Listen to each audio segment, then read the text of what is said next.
Come Boppen!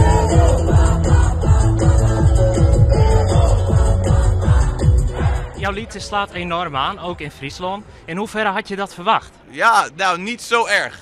Maar het voelt heel cool. Ik vind de parodie van Leeuwarden het meest lachen. Dat vond ik ook wel machtig. Dus shout-out naar die man en daar zo. Nee, ja, echt ja, heel vet. Ik weet nog dat ik vroeger zelf parodieën maakte op Gangnam Style of zo. En nu ben ik dat. Dus dat is eigenlijk wel heel vet.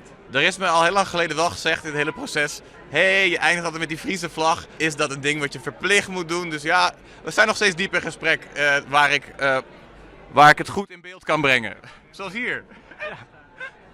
Ik ben op een hele goede weg, ik ben mentaal op een goede plek. Ik heb er gewoon heel veel zin in om te laten zien wie ik ben en wat ik doe. Artists, how does it feel until now? It feels like school trip and I used to get bullied, so please don't bully me.